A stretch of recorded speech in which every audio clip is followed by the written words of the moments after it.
Hey, what's up YouTube? Out here today with another knife review for you. This is the Kitefin folding knife. It's got a flipper. Alright, let me give you a closer look. So your knife will come in a box like this. That is the brand.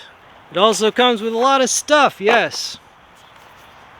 Alright, so it comes with this glasses type case. Comes with a polishing cloth. Alright, all this stuff. But here is the knife itself. Has a flipper. Yeah, see, the titanium is classy but functional. The whole point is that this knife is far lighter than if that was stainless steel. Right, far lighter, so it's just easy to carry. Alright, stonewashed titanium. Nice. See a lanyard hole there?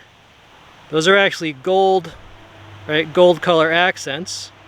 Might be hard to see in this sunlight, but those are gold colored accents. Jimping on the flipper. It comes out very smoothly. Bit of a choil there. You see how they done that pocket clip? Skeletonized. Right, there's a lock bar insert. Right, this is a Framelock.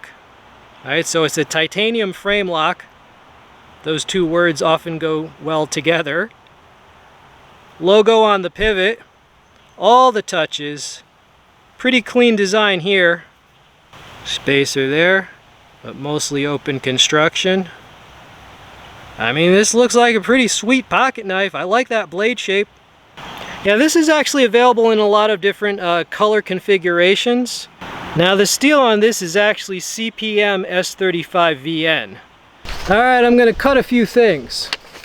Now with this knife, like this part is not sharp, right? And it takes a little bit to start getting sharp after that. So basically I'm going to try to cut this with the middle to the end of the knife. Alright. Also, it needs a little force to get started.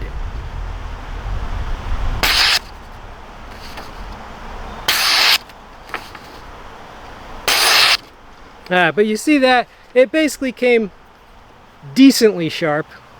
Here it is cutting a seatbelt like strap. Maybe I should fold it over. It's not a very long knife.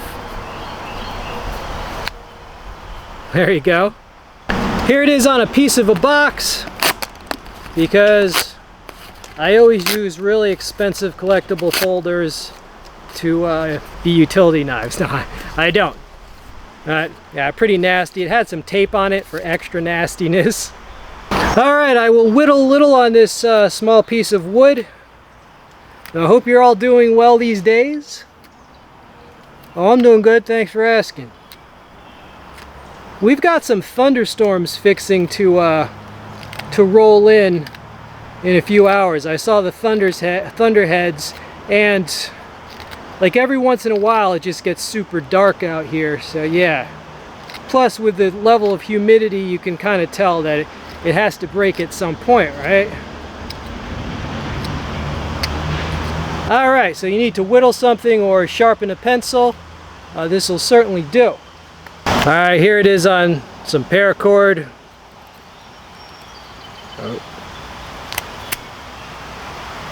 Does well.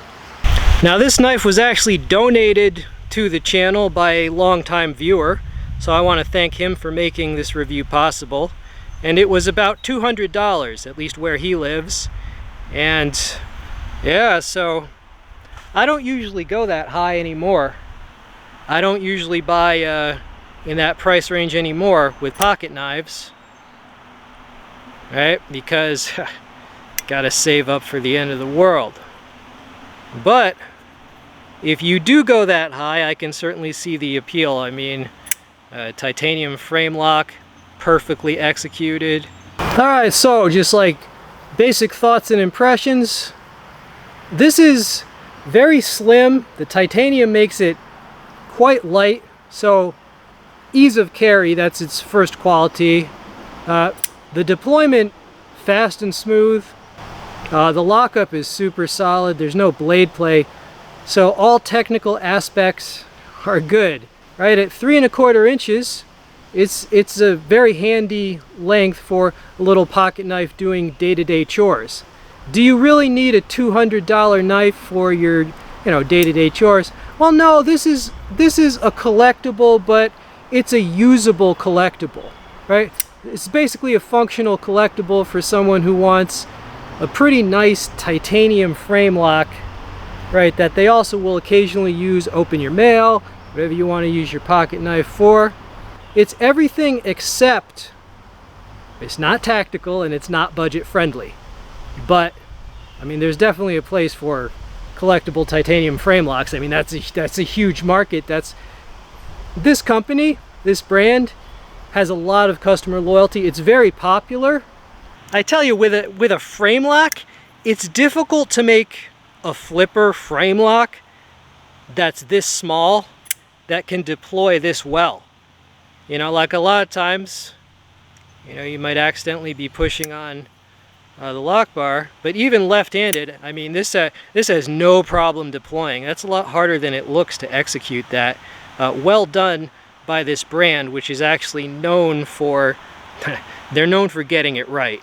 All right, that's why they have a very loyal customer base. All right, YouTube, so I hope you enjoyed seeing this knife. Thanks again to the friend of the channel who donated this to be reviewed, made this review possible. That was quite generous of him.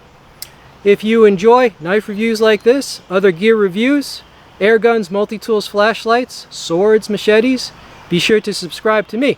This has been We All Juggle Knives. I'm out.